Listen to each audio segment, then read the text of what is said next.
not so sure that I know where to start. I am far from being a speaker. I brought a piece of paper along. It's got a few notes, so I can, when you get up to the age that I am, sometimes thoughts leave you. They're there, but they don't always stay there when you need them. I want to thank everyone for being here, making this affair as enjoyable as it is for me. And without you people, things like this would never happen.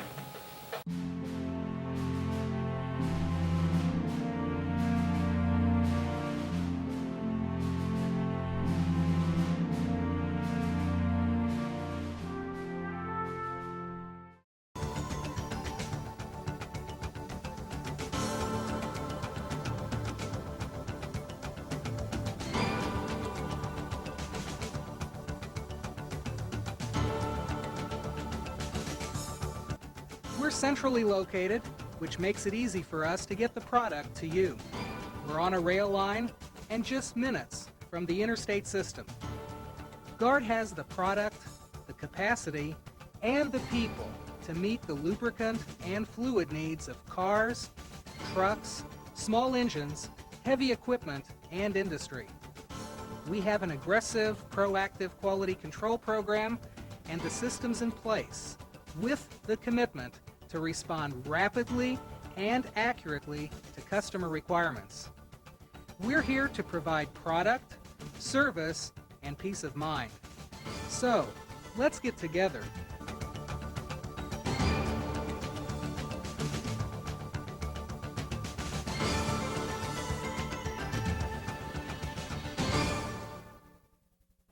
Hello, I'm Cohn, and welcome to Gard Corporation. I want to show you our place, our people, and give you an idea of just what we do and how we do it.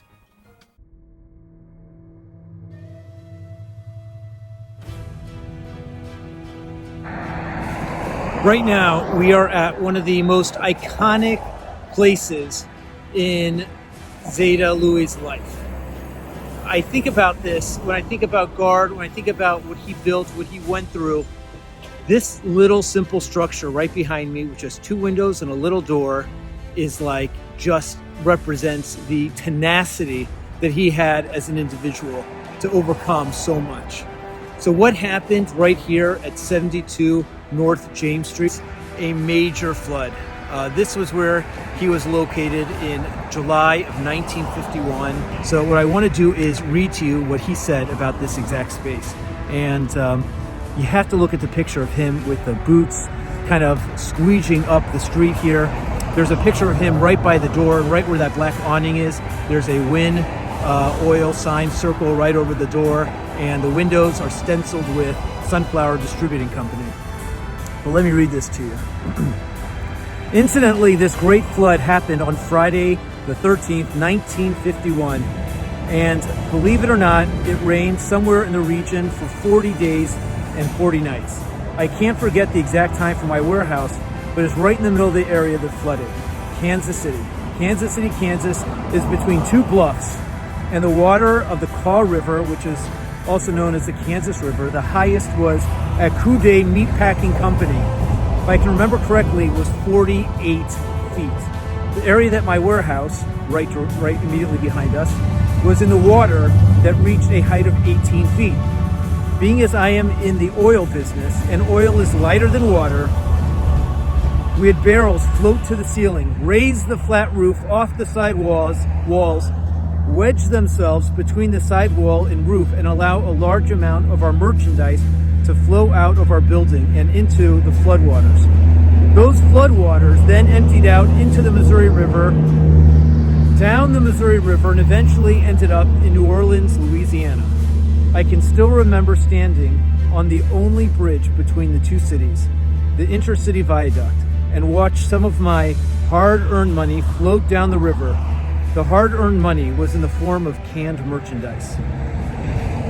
So there you have it, Sunflower Distributing Company, right here at 72 North James Street in Kansas City.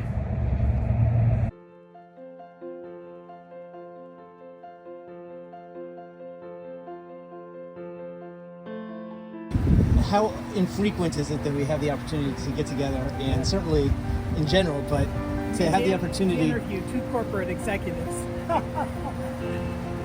Let's start with something easy or something fun. What were some of the big wins? One of the categories, no pun intended, but one of the categories was sheerly real estate. Okay, the ability to move from property to property to property to property. Gard would not have existed had we not been able to grow, and had we not been able to acquire the real estate to house a growing business. So that category of being able to channel the growth through larger warehouse and manufacturing facilities was essential to the growth of the business. We've been at this location since 1982. Our previous plant was in the Central Industrial District and was much smaller. When we moved into it in 1972, frankly, we wondered whether we really needed that much space. When we were in an earlier location, this was the largest tank we had. Things sure have changed.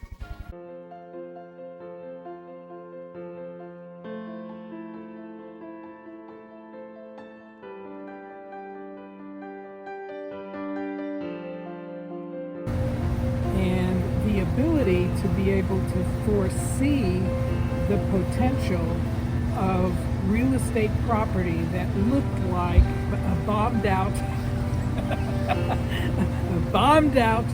packing house that still had meat on the floor, but had been vacant for 20 years.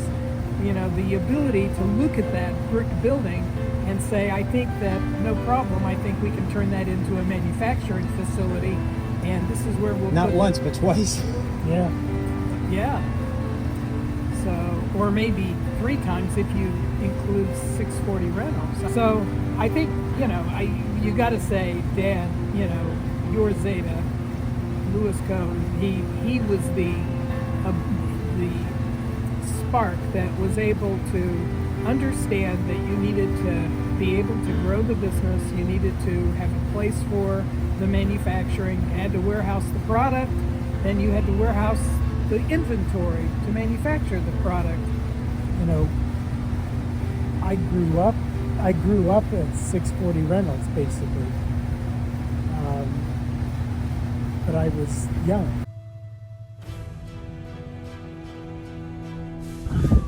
Here we are at 640 Reynolds, the location for Sun Disco Distributing Company. That is the company that Zeta had that distributed Win Oil products. Eventually, Zeta realized that he didn't need to distribute Win, he could manufacture his own. And so when he started with 2 products. He started with Oil Gard and TransGard. And back in the day, cars would burn a lot of oil. So Oil Gard was used to help reduce the consumption of oil. And after TransGard, a whole other line of products were born: Engine Guard, Hydro Guard, Power Guard. And at that point, Sun Disco was developed. Sun Disco then became Gard Oil, and this is where it all started. This is where Gard Corporation, was really born. What's unique about the building right here, where we're getting over, what I'm walking past right now, is an addition that Zeta made from a refrigerated rail car. So you see this building here is actually a rail car that was put up against the building, and Zeta cut a hole in it and used it for storage. So he lined it with cork, put it on bricks, and as a matter of fact, I don't even know if you can see the bricks anymore. Yeah, I don't see any bricks on here, but there was a guard dog, no pun intended, named Queenie, and Queenie had a trapdoor that she was able to let herself out and let herself in. So this is kind of right in the middle of the neighborhood. The family lived not very far from here, and it's currently a tortilla manufacturer. They've been here for decades. So let me give you one more really great view. It's kind of cool. This is where Gard Corporation was born, 640 Reynolds. After leaving Gard from 81 North First, then I didn't return until they were at 27 real rent. So there was a big span of years where those milestones happened. So but I let's wasn't talk there. 27 on. From a production standpoint, started off with composite, right? Well, you started off with metal cans. Well, yeah, but they were already Composite cans were to replace the steel right. containers, and many containers still, Well- were steel. I mean, I guess the progression was, I think originally motor oil was in F-style cans, rectangular cans, and then they went into steel cans, and then eventually composite, paper. It was paper that was rolled, into cans. It would be a tube about this long, and then it would go into a slitter machine, which slid it into the individual cans, and then they would apply, the can company would apply the bottom lid. Remember having to take the file and, you'd have to check to make sure you've got the right hook and seam, otherwise the container would leak. So yeah, then there was there was a move towards plastic Right. containers. I mean, there were all kinds of versions. I mean, I think one of the first versions, and I remember somebody, maybe from Farmland, Keith. Yeah, he said, he goes, yeah, it's a I don't know, a bottle that doesn't know what it wants to be. He's a witty kind of guy, but one comment that I've used for years and years I think I know what you're going to say. is that this was Farmland Industries. They were in Kansas City, but they had a refinery in Coffeyville, Kansas. And he would always say, I would go to Coffeyville. He says, it isn't hell, he says, but you can see it from there. Yeah, he says it's not hell, but you can sure see it from there. A lot of sayings heard around the Gard, conference room table, including when you sold the business to Cross Oil. They asked for the coffee. How did they want it? Oh yeah. Right. Like they asked for it that way I know. in public. Yeah. Like they said those words. Well, they said other things too. Yeah. I mean, they were pretty crude. They were crude. In the petroleum packaging business, we bought them and bought them primarily due to this property.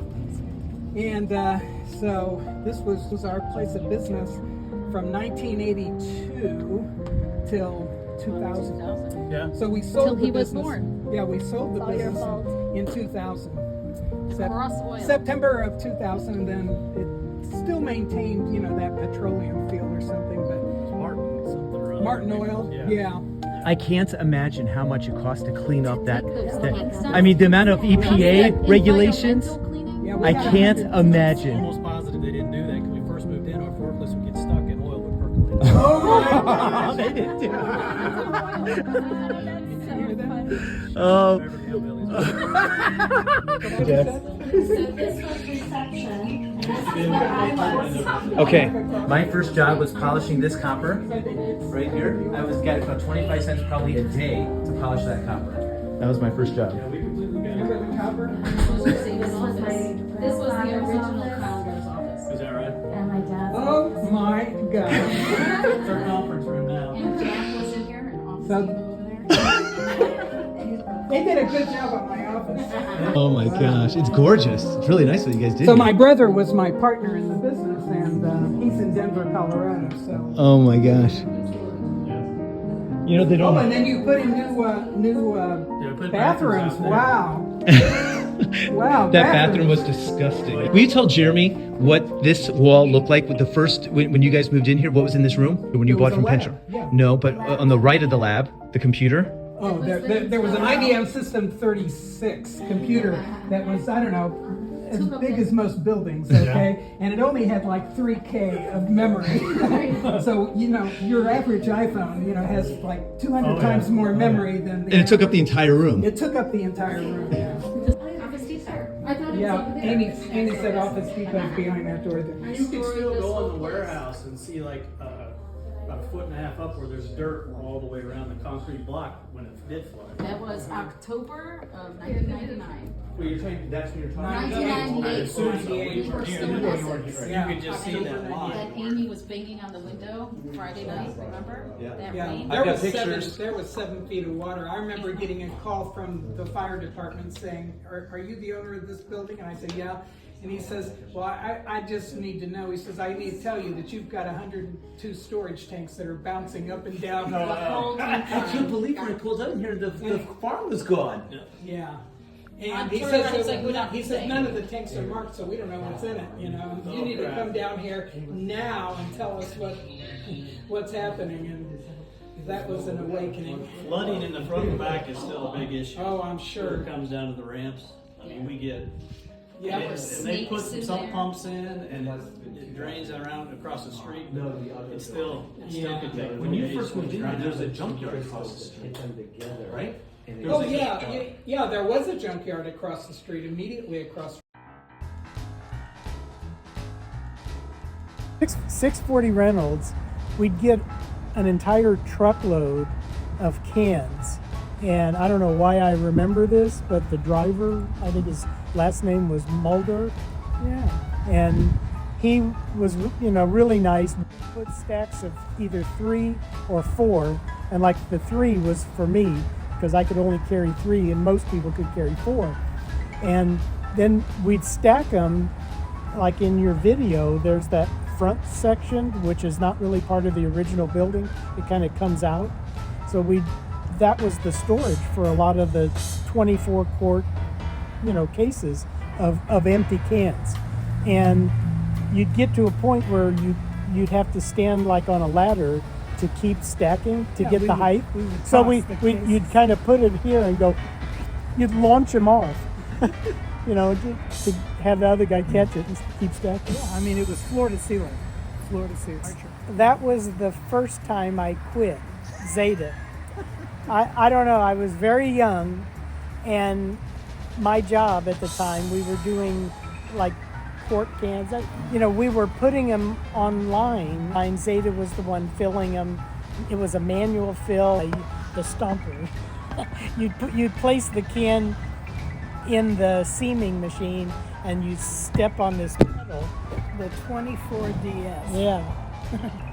We called it the stomper. I wanted Zeta to take and put another bag on top of the bag that was there, so I wouldn't have to keep bending down so much. I think I invented ergonomics. And he said, work's not supposed to be fun, just do your job. And I said, well, then I quit. So I went and sat in the office till it was time to go home that day.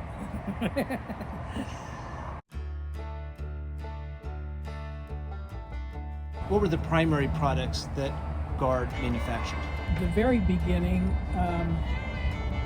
Dad had a Wind Oil Company distributorship, and at that time, STP was very popular on the market, and STP was a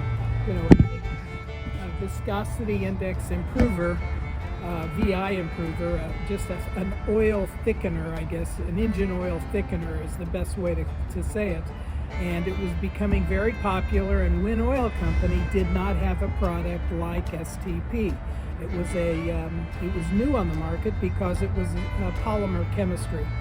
And so Zeta went to Midwest Research Institute. It's right at the foot of the plaza, and was the foremost research, scientific laboratory in the country, actually, and hired them to create a product that would be similar to STP.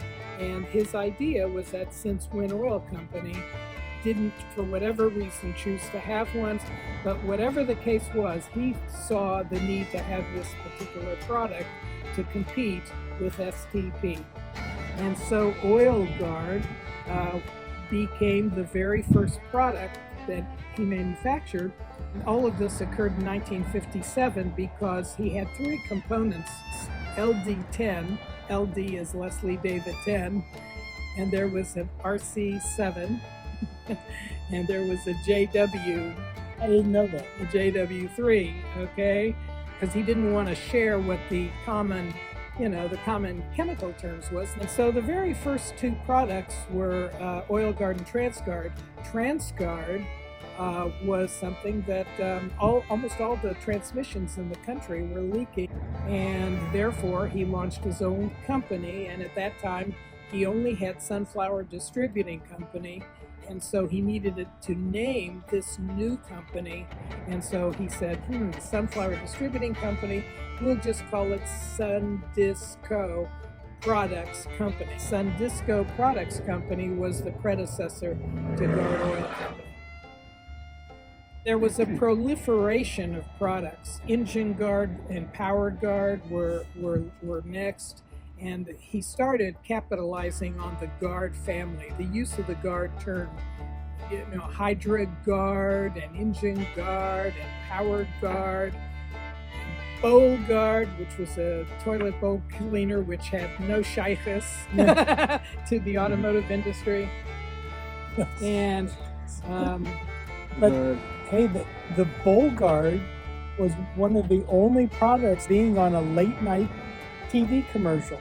Remember that? yeah, And also there was a magazine called Specialty Salesman that he would buy an ad for, I believe, Bowl Guard. and also hand cleaner. And this was also during the 640 Reynolds days. Yeah. And when you first walked out of the office, you came down a couple steps, and immediately to the right is where I would pack these things up for shipments for the people that wrote in from the Specialty Salesman magazine.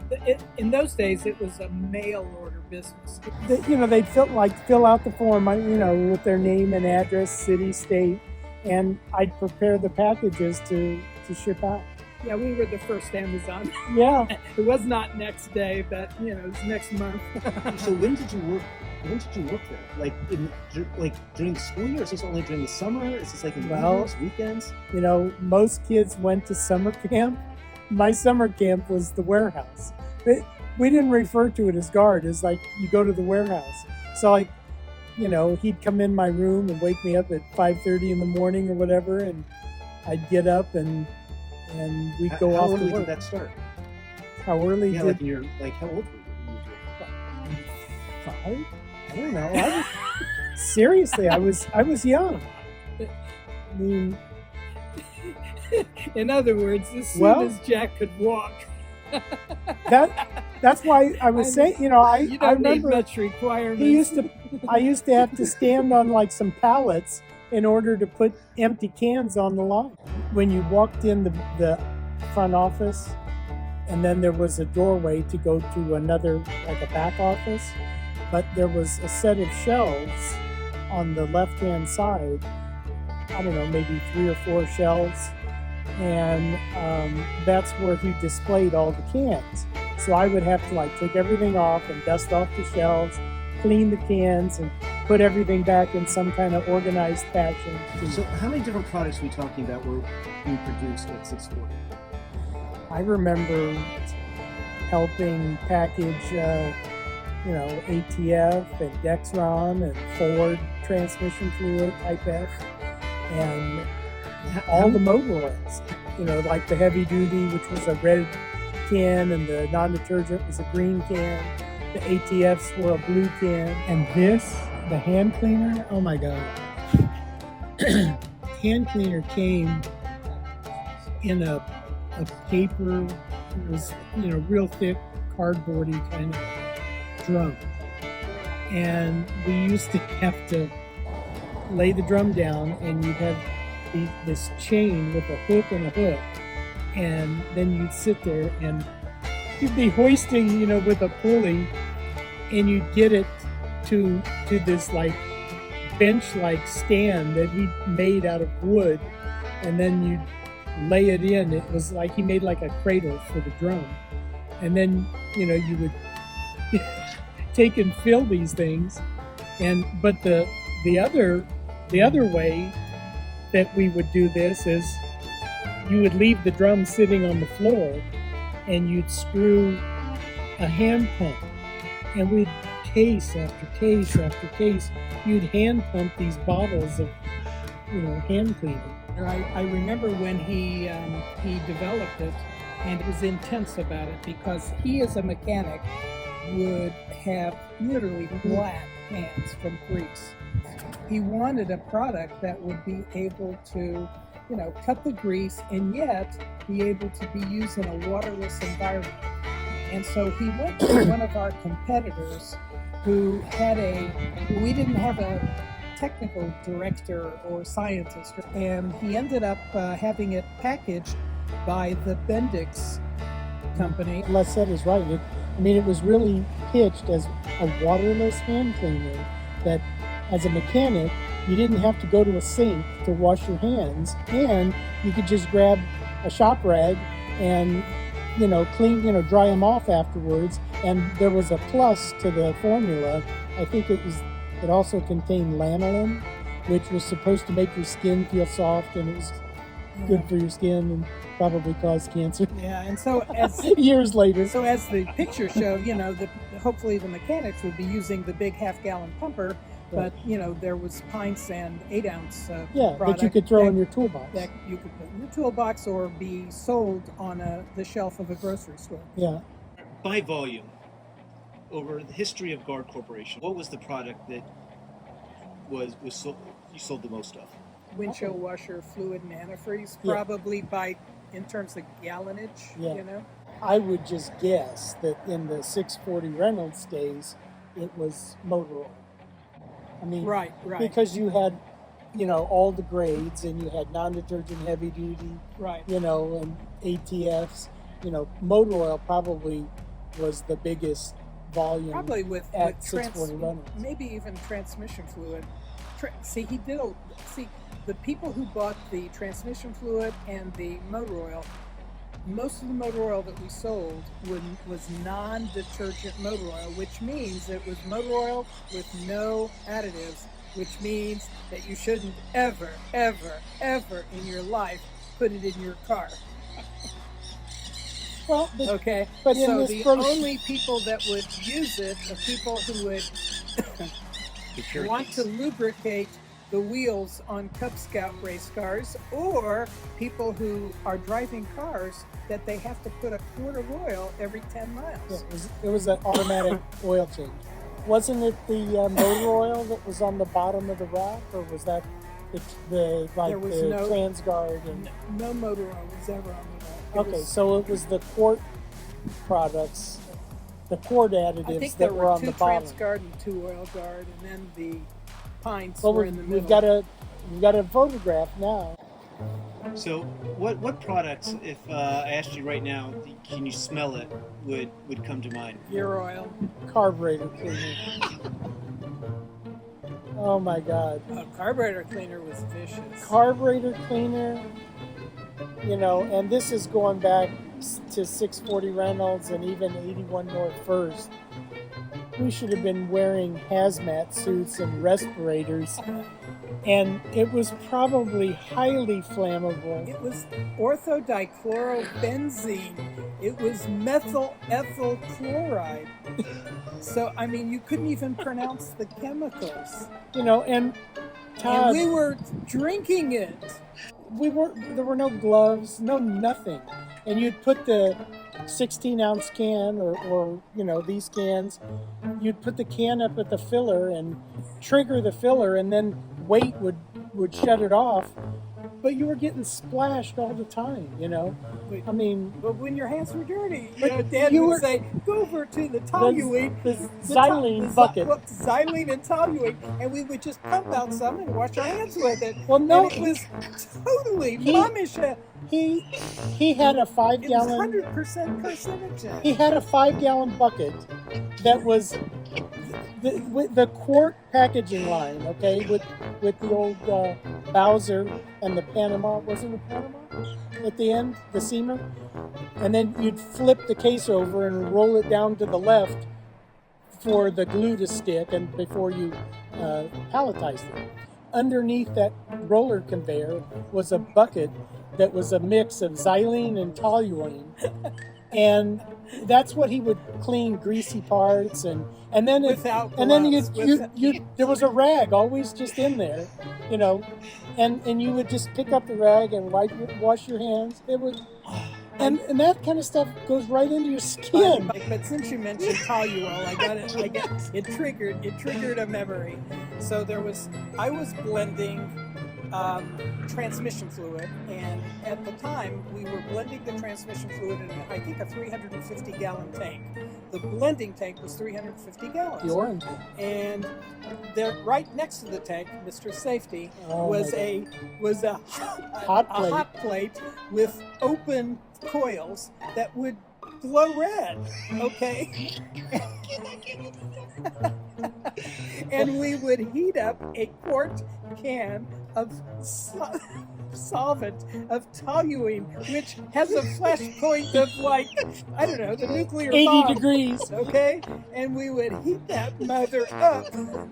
And then when it got hot and like almost boiling, we would dump powdered red dye in there. The dye was powdered and we needed to solubilize it. What did we use? We needed silane. How did we do it? We needed to heat the solvent. Okay, so all this was in open air.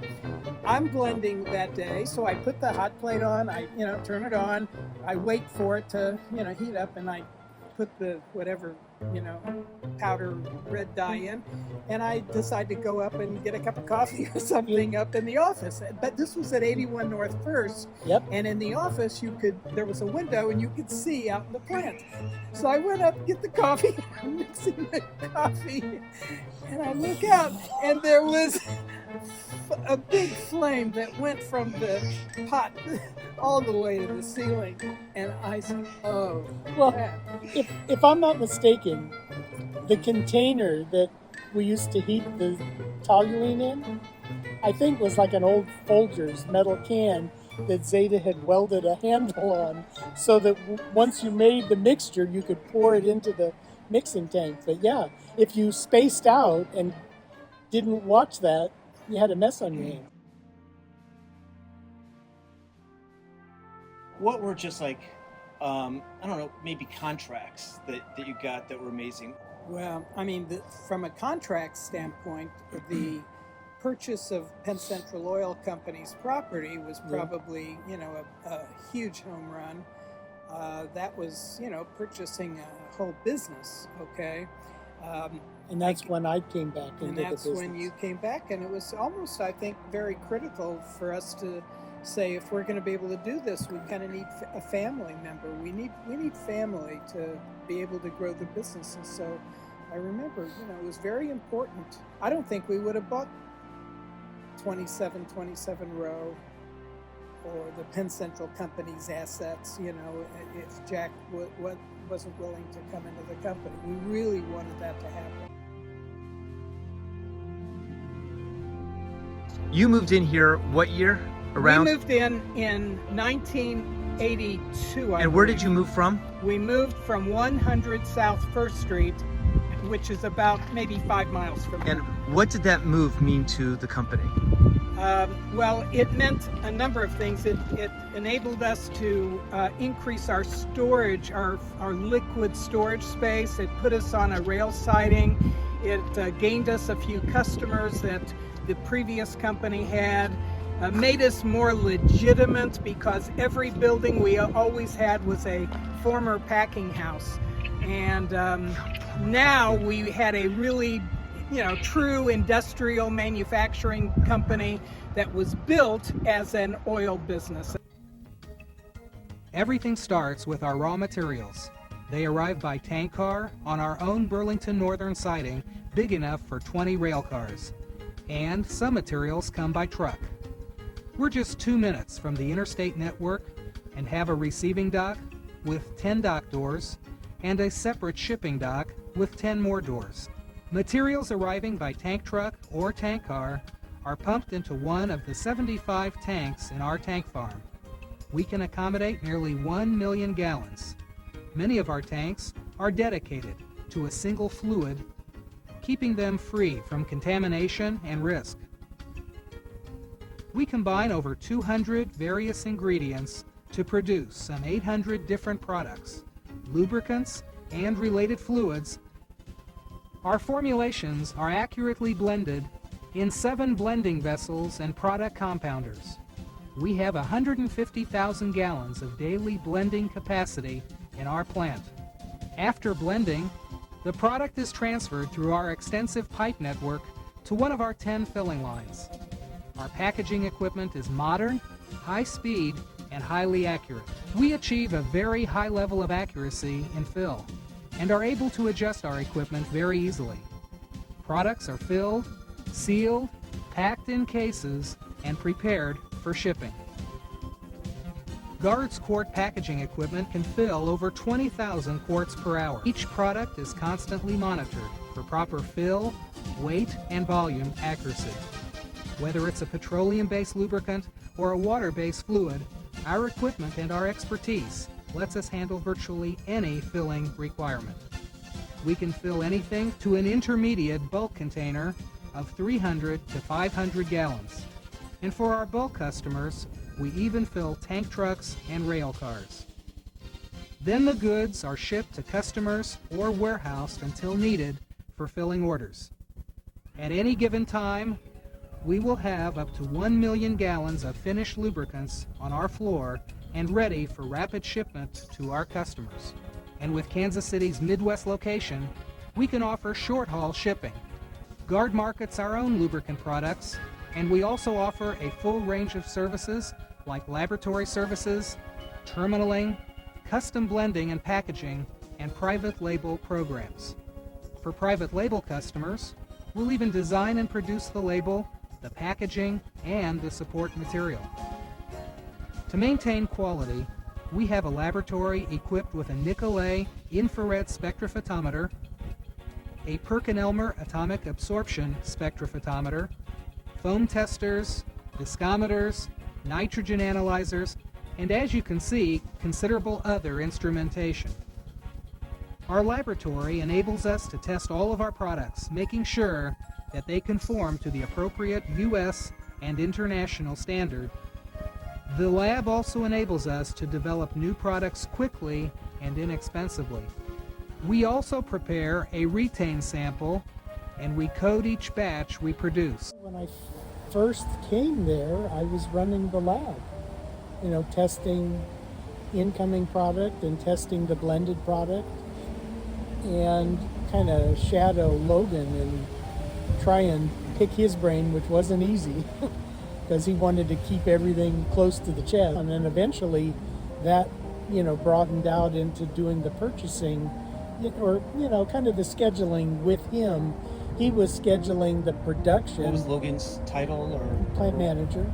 He was scheduling like the finished production, and then I would schedule all the incoming raw materials, base oils, additives, cans, whatever it was that we were doing. And what was it like working for Zeta? The older we got and the more sophisticated the company got, I can only speak from dealing with him in the manufacturing, process. But it was difficult because he thought everything should be done the way he thought it should be done. As Zeta got older, he became less of a risk taker. I just saw him pull back and be a little bit more reserved. I mean, because frequently it was his money that was involved, or at a minimum, his guarantor signature on loans. And if something went south, then he would maybe ultimately be liable as well as I. I mean, I had my signature on the loans too. It was also the largest he'd ever really witnessed this company. Yeah, so it was probably scary. So this wasn't 81 North First. This wasn't 72 South James. This was not the Navy anymore, where he was the risk taker. You know what I mean? But he, I think said, I've built this business up to a certain point, and I want to make sure that it doesn't go south. And so therefore, my strategy is one of conservation. I want to conserve it. But we were, at least certainly I was looking at, what's the next thing that we need to do?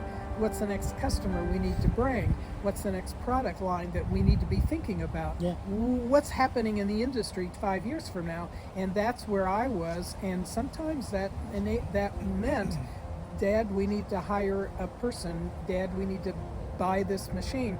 Dad, we need an office. Dad, we need a conference room. So spending Dad, money was... we need if we're going to have a new or bring in new customers, we need a place that we can just talk and bring them in and serve coffee, which we didn't have.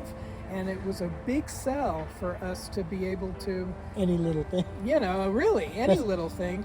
And I guess to show you how I had to deal with it is that when we were at 81 North First, for years while we were there, it just turned my stomach, and the first thing I had to do was I had to shovel the dog's crap. Okay, that was how I began the day. And there was a science to doing it too, and it that he taught us. Pissed me off because I was hated it. Demeaning. It was, you know what I mean? It just started my day off wrong every day. And not only that, our customers would walk through our door and it was junky, and they saw the plant. And I said that there needed to be a separation so that they walked in and then it would take them to an office, even though the office was a hellhole. At least they wouldn't just walk onto a shipping dock. You know what I mean? Customers, So anyway, to make a long story short, Zeta had open heart surgery and he was in the hospital. And during that time, the day he had surgery, I went to Home Depot or whatever it was.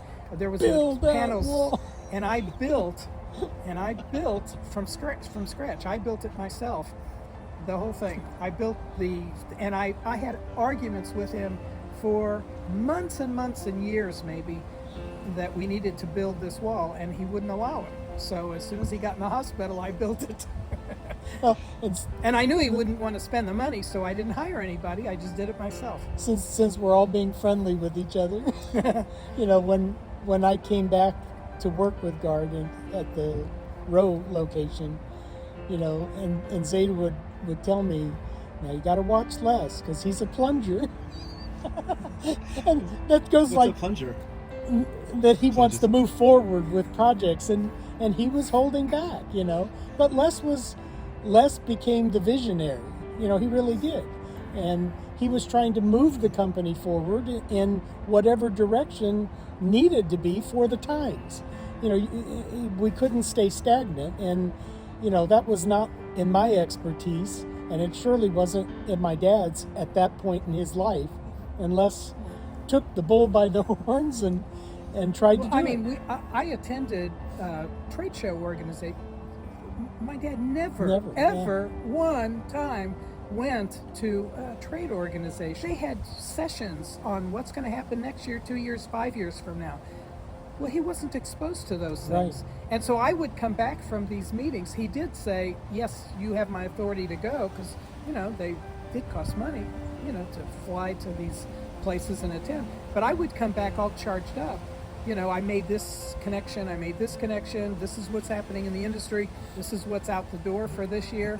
And, I don't know that he was able to accept Well, that. it was that he probably, in his words, thought you were plunging. You wanted to do things too quick, too fast, but you were very involved in PPC too. Yeah, and, I became involved. You probably know. But you pushed me into that, saying that, these are things that you need to learn and attend. And I was even the chairman of one of the packaging committees for, I don't know, a year or two, something like that. Yeah, it was a nationwide organization, and Jack was, one of the head guys in the organization. Who are some of the favorite employees that you had throughout the years? Some of the superstars.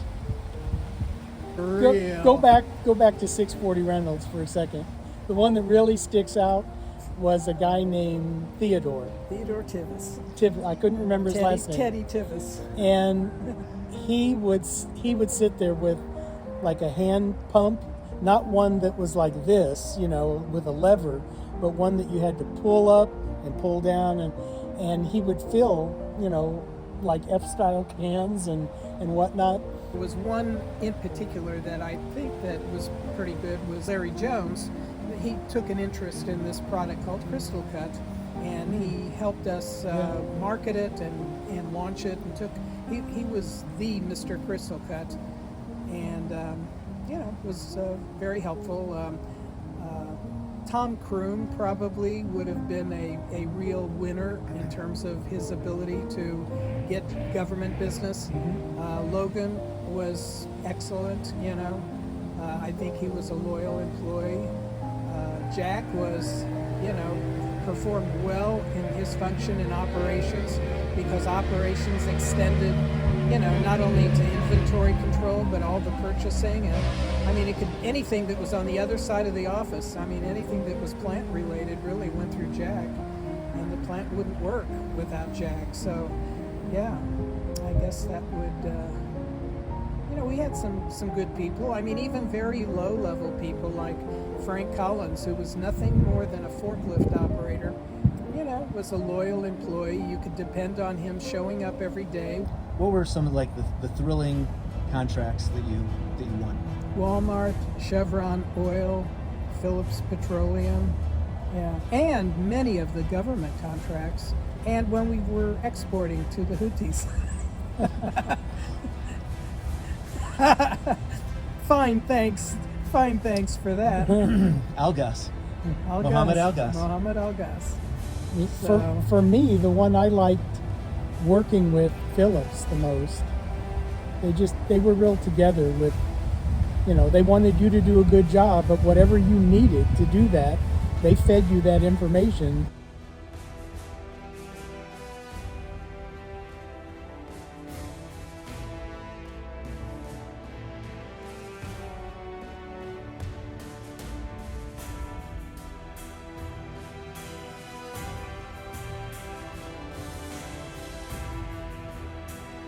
We're proud of our company's capabilities and have seen our approach to the market gain increasing acceptance.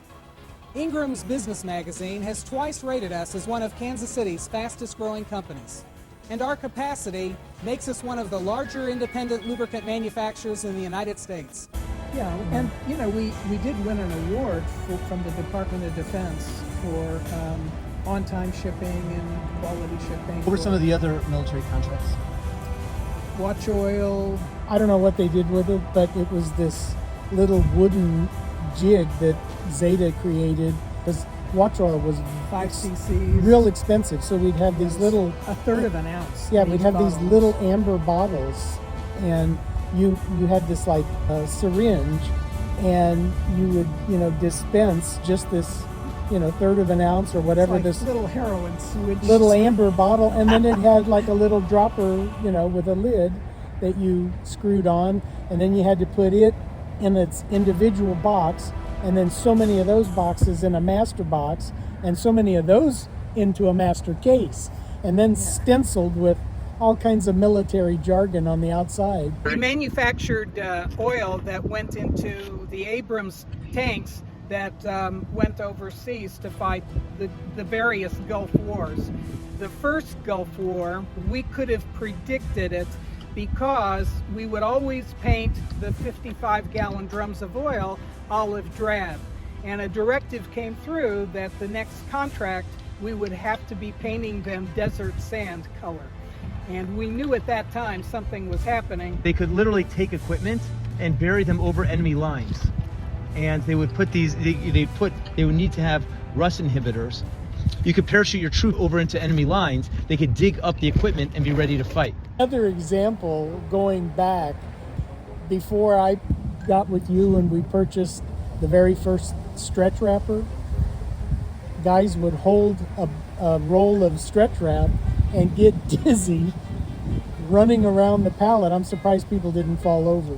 And that roll of stretch wrap is rolling in your hand. It had to cut people or give you terrible calluses. I'm sorry, I didn't mean quit. I mean, they didn't come back from lunch. Yeah, that was those were the guys when we were packaging antifreeze is like 9 point something pounds a gallon, and there's 6 to the So case. 60 gallons. Really 60 heavy, pounds. and you'd stack them like 5 or 6 high on the pallet.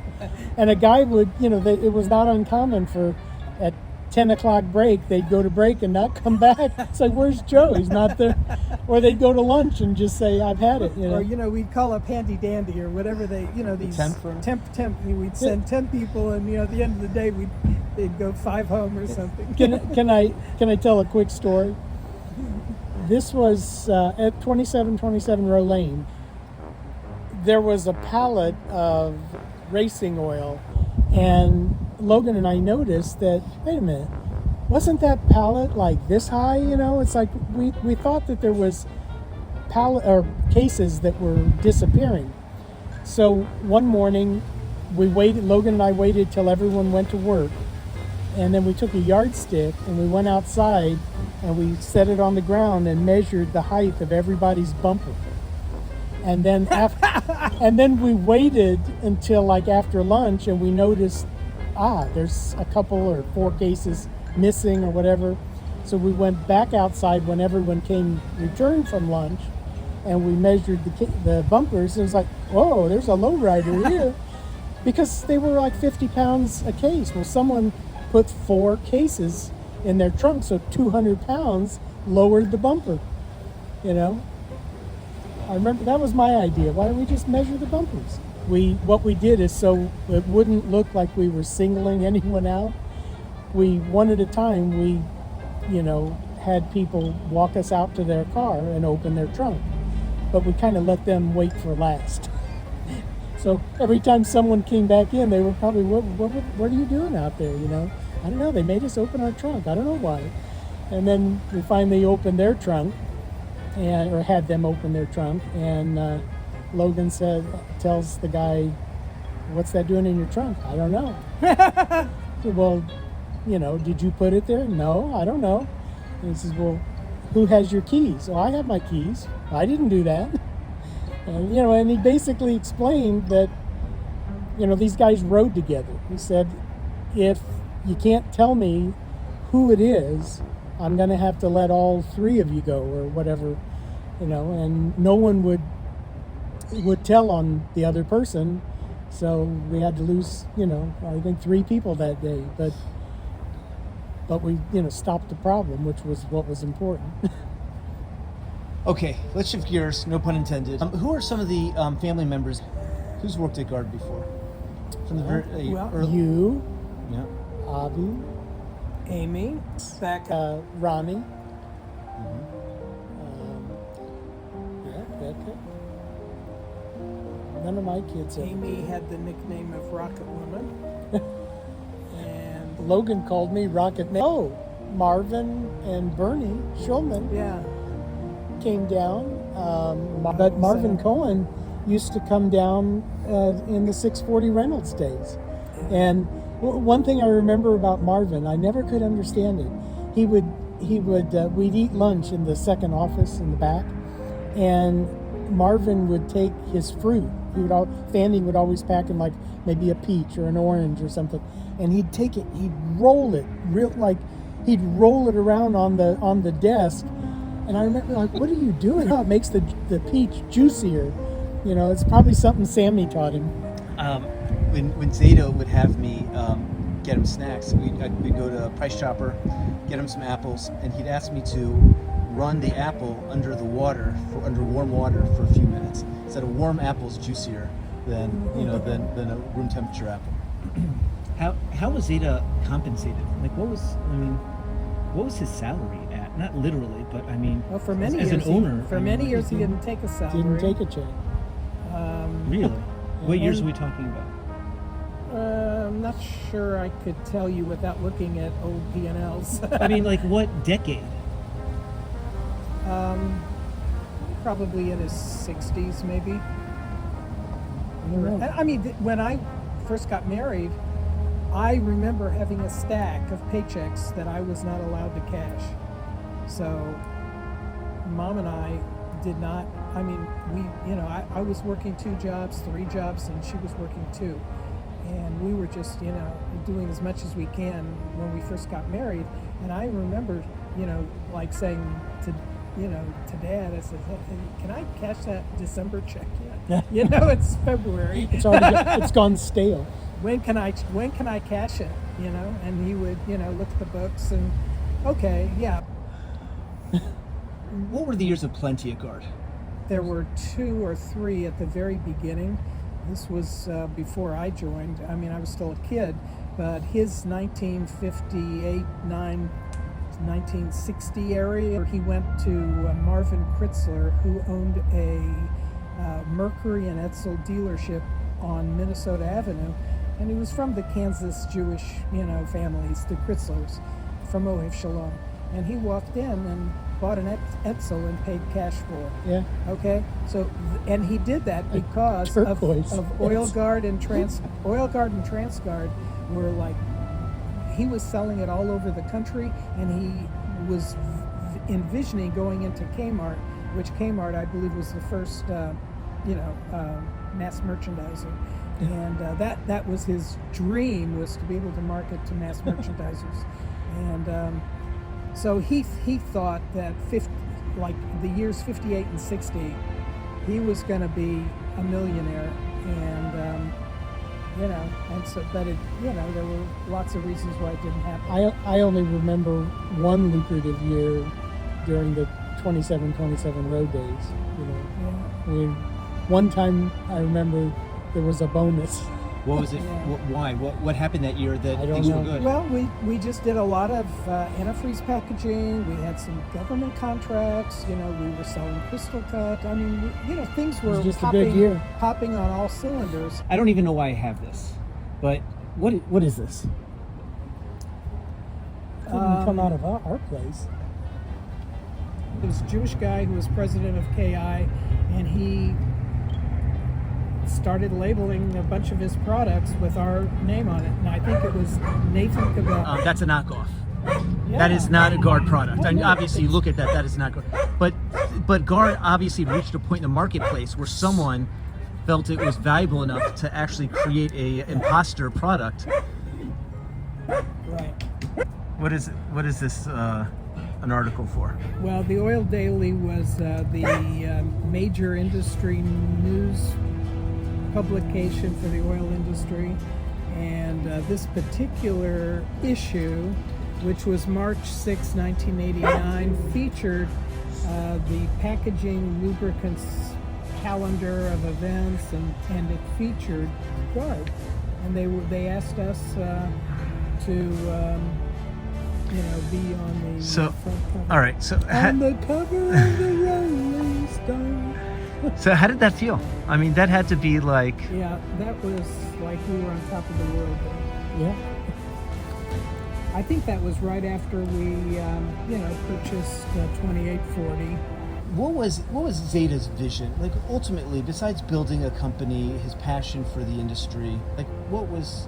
I think it was one vision only, and that was to make sure that his sons, had some kind of business that they could rely on to pay the bills for their family.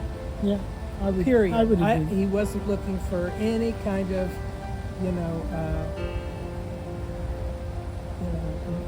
awards or anything. He wasn't. It wasn't the money. I think it was just for us.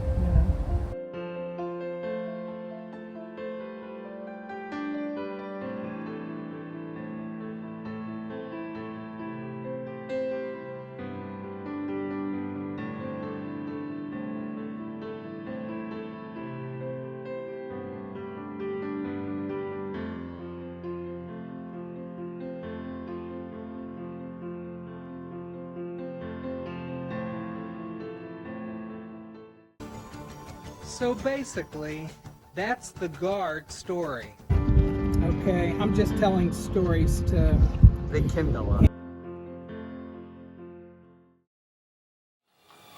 I think I've taken my time up.